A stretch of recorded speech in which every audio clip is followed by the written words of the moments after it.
halkan waa goobtii aanu daraad ka hadlaynay waa wadadii waa taa wadadii weynayd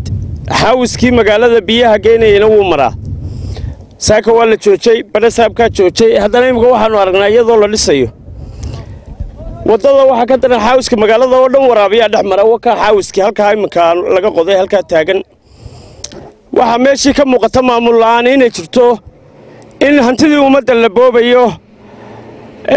haddii baydankeeda leeyahay cidina uma maqna cidina uma qodna baa leeyahay madaxweynaha cusub waxaanu ku dooranay isla xisaabtan iyo inuu la xisaabtamo haddii baydankeeda hantida ummaddana badbaadiyo kolley inkastoo aanu weli imanin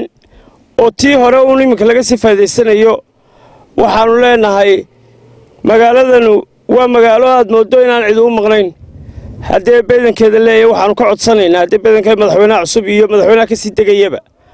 in dhulkan wax laga qabto dhulkan waa wadada taagan wadadu shalay halkaas ay istaageen waxay yiraahdeen wadadii intuu tii ka dhigay bay yiraahdeen taxaga ka timaadada bannaan wata wadada imika halka tooska soo maraysa halka ka talaabaysa xaawiskii magaaladuna wuu ku jiraa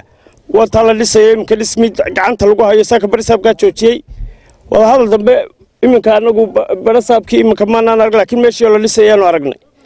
waxaanu leenahay muuse bixiye dawladda cusub iyo dawladda hore ee ka sii degaysaba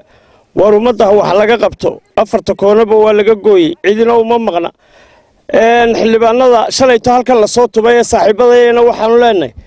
waxa la yiri xayawaankan ilaahay noo sakhiray ee geela ayaa indhahooda waxa ilaahay saaray baa la yiri weynayso inay yaroo 12 jir baa kaxaynaya awr weyn oo gaboobay markaasuu iska daba galaya war xodayayna muraad way dhinteen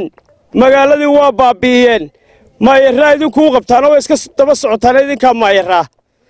khadkana way ka baxeen kuwaas haddaa daba socoteen ummadii idin soo dooratay idinku khasaarina ummadda wuxuu qabta oo ilaahay ka baqa oo ubadkiina u tula haddaan iyagu ubadkooda u tulanayn waxa cuntaan iyo risq ilaah baa idin siiya saasaan anigu leeyahay xildhibaanada iminkana taga kuwaas maantana waa kuwa xaawiskii ugu weynaa magaalada gooyey ee adarkiis iyo wadooyinkii intii hadhay waxaan leeyahay nin walba taariikhda qori doonta wuxuu shaqaystana wuu muuqan doonaa wuxuu shaqaysto ummadii idin soo dooratay ya idin hiifin baan anigu leeyahay oo idin habaarin ubadka iyo aayaha dambana u tula assalaamu calaykum waraxmatullaahi wabarakaatuh